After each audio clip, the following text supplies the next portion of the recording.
what we ended our last conversation on was we were getting ready to touch on clearances, publishing, masters, and all the fun jazz that go into getting the said sample clear. Because again, just like with anything else, if you grab something that don't belong to you and you want to use it, you got to get permission to use it, right? I'm gonna go ahead and defer to my industry experts and my own head, you know what I'm saying, and get their opinion on what exactly publishing is, what your masters means, and basically kind of like a small snapshot of what exactly getting a sample clearance means, and basically going in both directions when you do get the clearance and when you don't get the clearance. So again, like I said, whoever want to raise their hand and jump in the classroom first, you know what I'm saying, by all means, go ahead and take it. I'm going to defer to Alexa, but I did want to add that before she gets started, because I don't want to interrupt anything. We are currently in a climate where everybody's talking about ownership. Of course. Everybody's talking about ownership, and everybody wants ownership of their art. Yeah. But when you know, there are layers to ownership. Right. So that's why you have to talk about masters, publishing, but again, royalties. Message. We're not legal experts on this. Exactly. You know what I mean? Like, so before you start sampling and just throwing things out there, just know that there are channels that you have to go through. And sometimes it's nepotism. Sometimes it's, hey, do I know the right person that can circumvent all of this red tape to make this happen? And I'm gonna shut up in a second. But there was an article I was reading the other day, and it was from Royce da 5'9". He did a song with J. Cole called Pablo Boat from his. Oh yeah, I remember that. He said, if it wasn't for J. Cole knowing a few people to go through back channels to clear that sample, we would have never heard that record. Wow. And think about who J. Cole is. Think about because we all love Royce. Like, if you into hip hop, love Royce. We all know Royce. But J. Cole is connected to Jay-Z. You gotta essentially know Jay-Z 2 degrees of separation to clear a sample nowadays. Right. You know what I mean? So that's why we're having this discussion, because the legalities of it are really important. Alexa, the floor is yours. Boom, go for it. The legalities are important. As much as we hate to, to get into these sorts of things, it is very important. Now, I always say, first and foremost, I'm an artist. So I know there's a lot of producers out there, that, sample just to, get into the process of sampling, see, to experiment with different techniques, to hear different kinds of music. Like, I'm not here to tell y'all what y'all should or should not do. I'm just giving, information. I'm just sharing information on certain things. So what we're going to start with is pretty much like copyright, publishing, and then we'll segue into masters and essentially like clearance and ownership and all of that. The copyright, essentially, and anybody who's an artist, you have to know copyright, like, because that is the foundation of you owning, like your own music, your own intellectual property. That is what a copyright is. Right. It's intellectual property. So I write lyrics to a song, I copyright it. Legally, it says, through the Library of Congress, like, I own those lyrics. Like, those lyrics are mine. So anyone that chooses to try to claim those lyrics as theirs are effing up, because, legally, I went through the process. I paid to say that this is my intellectual property. I own this, right? So that is essentially what a copyright is. And I know, like, we've heard of, you might have heard of poor man's copyright as well. There's so much information out there. Please do your due diligence and go check it out. So, with publishing is the protection and the compensation of those intellectual property. ASCAP or BMI or CSAC that works on your behalf to make sure if your music is played in TV, on films, if it's streamed, if it's downloaded, if it's in performed live, wherever your music is being played, they're making sure that you get compensation for that, royalties, etc. And just to add in, absolutely. We're trying to help people. It's so easy to register for song publishing nowadays. Yeah. And there used to be red tape where you had to fill out all the forms and all that. Now everything's digital now. Mm-hmm. Right. I uploaded my last project to BMI, and it took me maybe a half hour, 45 minutes. So it's simple now. Yeah. So don't think you're cutting corners by not going through that. You sell yourself short by not doing your due diligence to make sure that, everybody wants to have something to pass down to their kids. Publishing and copyrights is the way to do it. Right. And you should want to do it. If I create something I took out the time, I'm sitting up 3 o'clock in the morning and I'm writing this song or I'm producing this track or whatever, I want that stuff protected. Now I understand, we could talk about financials and all that. It's not necessarily expensive, but definitely everyone has their own particular situation. So I'm not saying oh, you got to do it right now. I'm just saying that eventually it's something that you truly want to consider because it is yours and you want it protected. But like you said too, it's yours and it's something that you took the time out to do. You poured your heart and your soul into said project. So why not take the extra steps to make sure that your work is protected? Because the last thing you want to do is paint a painting or make a song and then not be able to release it to the people, because that's the whole object of doing it. You know what I'm saying? And just remember, copyright is copyright at the end of the day. And if you use a sample, you know what I'm saying, again, make sure you get permission to go ahead and utilize said sample so you can go ahead and release the people. And we're definitely getting to that. We just working our way down. But my bad. A little excitement. A little excitement. No, it's all good. We're definitely getting to that. But I think we have to talk about copyright and publishing before we get to sampling, because sampling is impacted by whose copyright it is and who's publishing it is. Right. So, so we're talking about masters now. Now, we say masters, but it's really the master recording, right? So when you're in the process of creating a song, people heard of demos. So you got the demos, you got the beginning processes of a song. But once the song is finally mixed and mastered, and we say it's finished, it's finally mixed and mastered, you had that go back into it. Right. You had that final sonic recording, and that is the master. And there's a lot of talk about masters, and I'm not going to go into all of that, but definitely this is Taylor Swift. You might have heard of popular artists talking about trying to buy back their masters, because it's so important, because whoever owns the masters gets the financial compensation based off of because you're talking about music going all around the world, and people buying it from everywhere. It's being used in commercials, it's being used in film, it's being used through streaming, and there's money to be made through owning your masters. Of course. And so it's an important conversation because and Shiz name dropped Taylor Swift. If I remember the figure correctly, Scooter Braun, her manager, paid $300 million for her master. Wow. Let that sink in for me. Oh wow. No. I believe Look how much you have to go through to be the biggest artist in the world and get your masters back from the label. Right.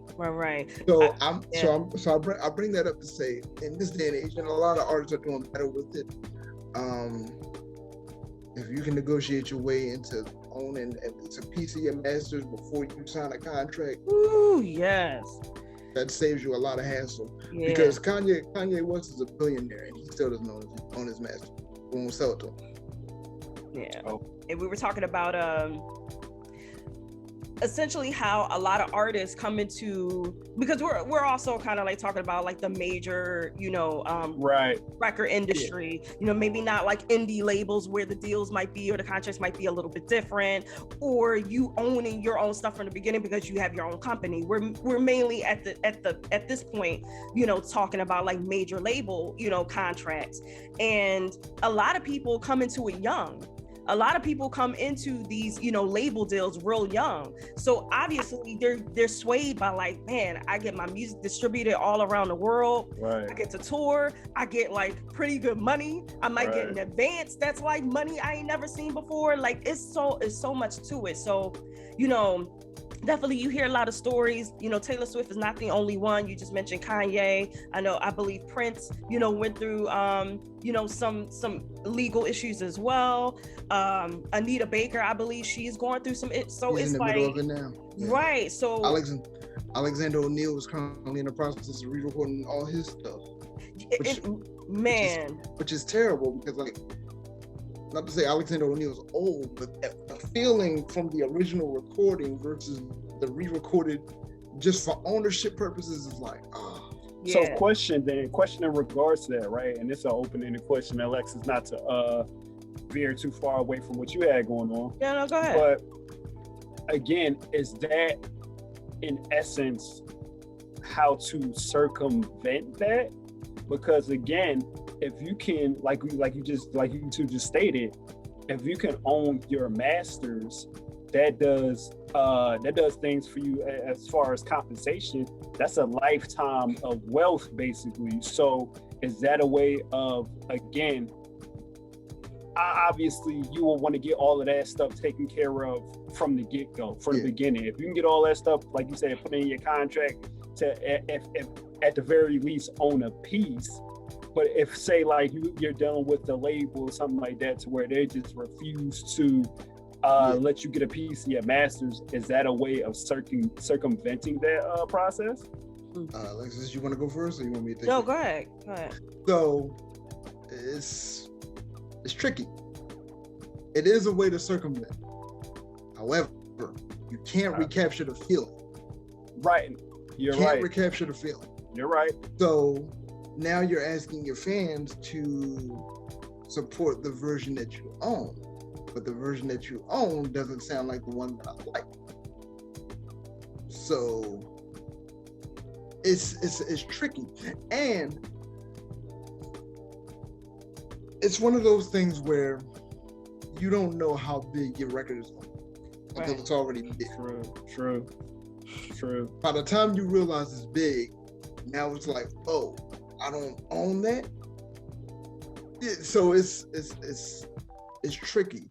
So the best bet is for artists that are looking to get on nowadays, the best thing I could probably say is try to own your masters outright, if you can, because what the labels do is they'll give you a big upfront deal. Mm-hmm. Yeah. Because most artists, there's a reason they call it struggling artists, because you're struggling through it. The labels know that, so they put the money in front of your face, but they take all the money on the back end. Yeah, they do. Right. And don't get us wrong, we're not talking bad about labels. We're not talking bad about them. We just kind of keep it at, yeah, I'm saying, as real as we can possibly keep it from our perspective. I mean, if Prince wrote Slave on his face just to get off Warner, I should tell you something. Man. What I'll say is that, because I don't want to get too far from the conversation of sampling. Yeah. The master's conversation, copyright publishing and the master's conversation, it all ties together, because we're talking about what we had stated before, which is ownership, and how much ownership is important, because ownership gives approval for anybody to use the recordings to be sampled. So, we're talking about, like, we also mentioned clearances. To me, now I don't know like in-depth information, but clearances for dumbed down purposes, is like approval or not being approved. It's just basically the process of like, is this the original artist or original creator or the person who owns this recording? Will they approve me being able to use this sound bite or audio file in another, repurpose it in another song? Or are they going to be like, no? So, that's why we talk about ownership, because, if I'm sampling a song, I need to go back to that other person and essentially get clearance in order to be able to use that legally. So there's no issues after I use it. It's funny you say that. I was not thinking about this at all. Not thinking about this at all. So what you thinking about now then? What you thinking about? The Nicki Minaj and Tracy Chapman situation. Okay, please. Did y'all hear about that? Please enlighten the people real quick. Some people might know this. So this is why I'm bringing it up, because Nicki Minaj didn't use this song and still got sued. So Tracy Chapman is on a do not call list when it comes to sampling. Do not touch my music. I will say no every time. I don't care who it is. I will not say yes. Wow. Oh my God. But some people are like that. Some artists are like that. Nicki Minaj was recording the Queen album. I can't remember the name of the song. She didn't use it, but she gave it to Funkmaster Flex. It was her and Nas. Get the name of the song because it's hard to find nowadays. You can't even find it on YouTube. Anyway, she sampled one of Tracy Chapman's records, and the logic was, hey, it's not on the album.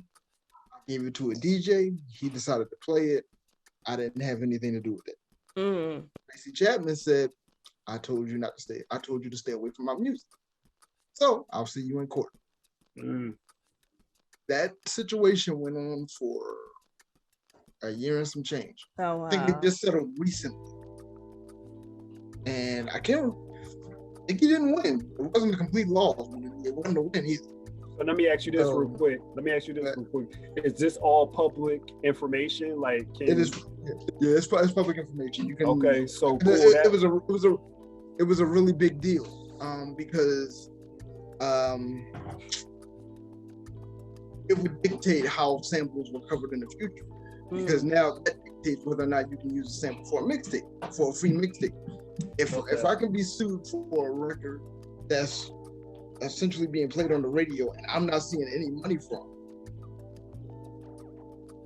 what does that say about 10 years from now? Right. Yeah. Well, I'm glad that we brought that up, because I want to backtrack for a second and go back to copyright. One thing that I forgot to mention, besides copyright being like the protection of your intellectual property, copyright also grants you exclusive rights.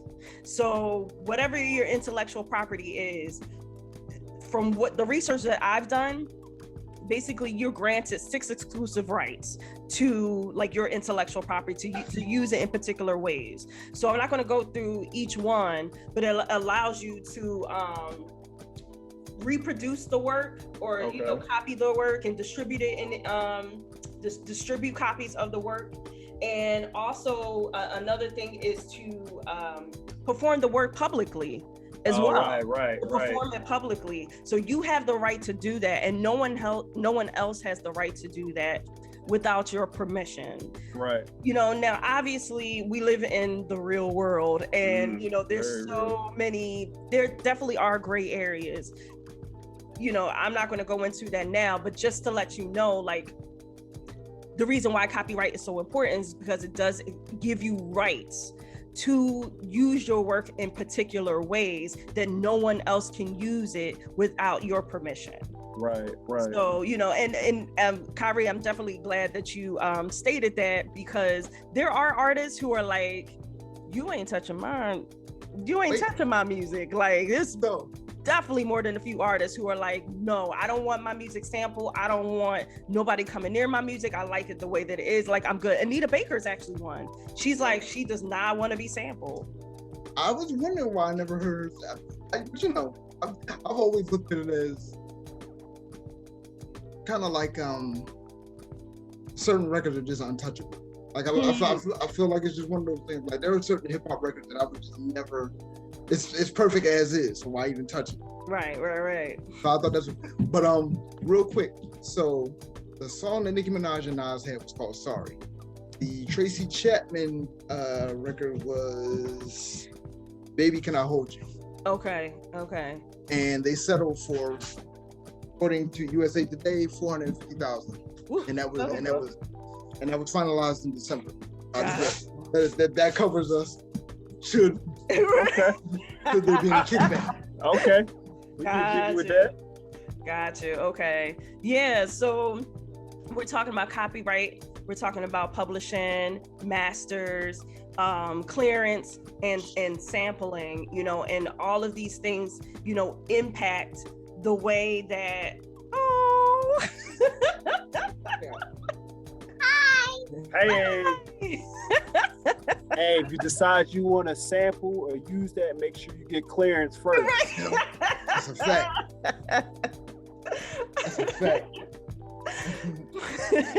But essentially, though, that's what you would have to do. Like that's what clearance is. The process of clearance is saying, I am an artist that wants to sample another artist. Let me go through, let's say, a third-party company, or use an intermediary to handle the negotiation aspect of making sure, you know, this sample can be cleared or not, so because I want to use it, you know.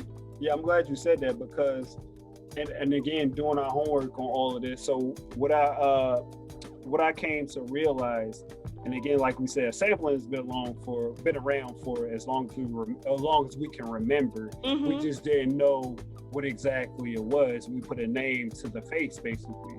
So again, like you said, the legality of everything has evolved with the age of sampling.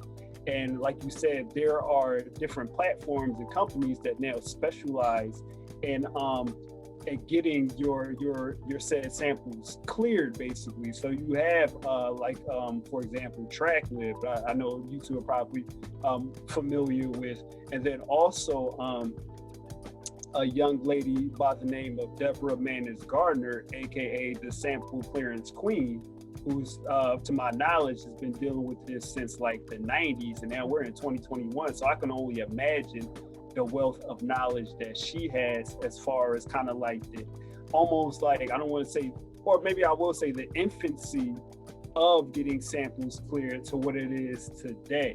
Mm-hmm, mm-hmm. So yeah, if you guys weren't aware or never heard, definitely subscribe to TrackLib.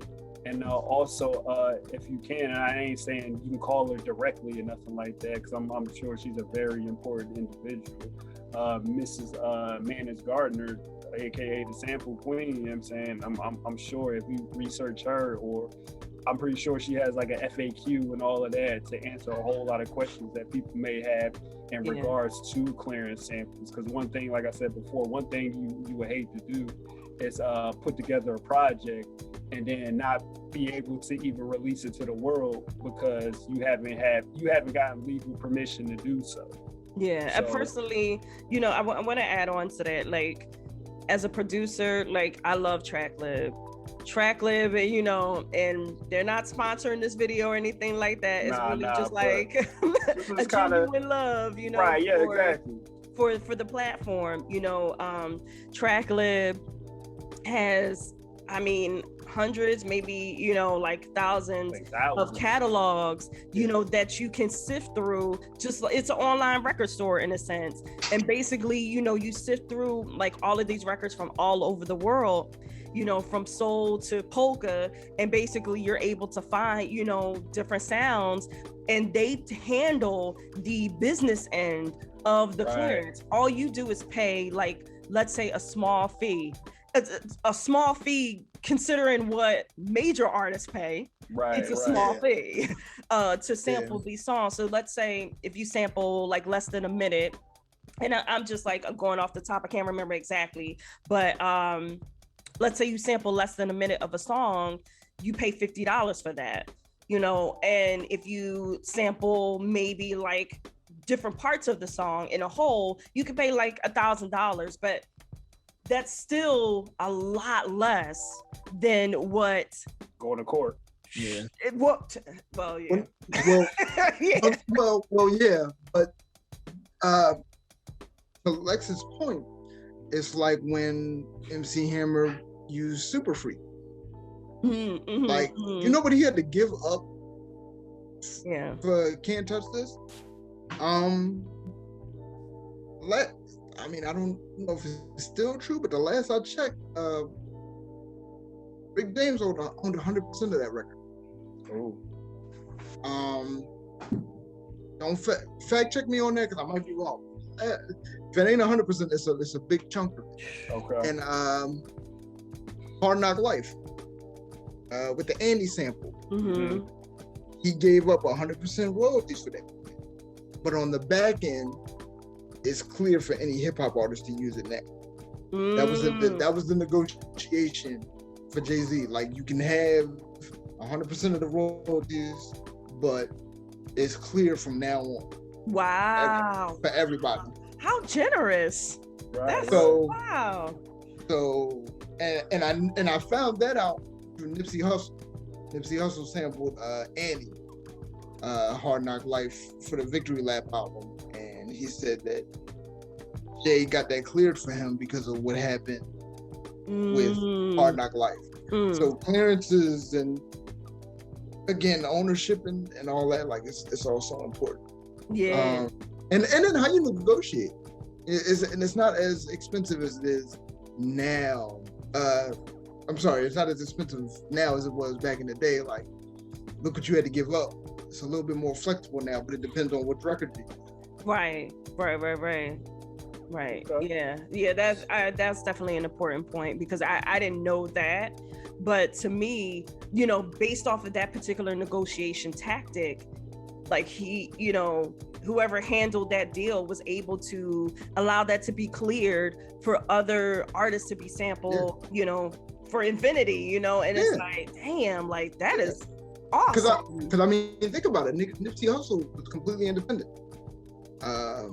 so he doesn't have to, you know what I mean? Like, that's something you don't have to worry about. Right. But I believe on Joe Budden's final album, there was an Annie sample, and it's like, you're not a millionaire, or you're not a millionaire at the time. It's like, how are you clearing this? And then you end up hearing that. It's like, oh, sometimes you just have to.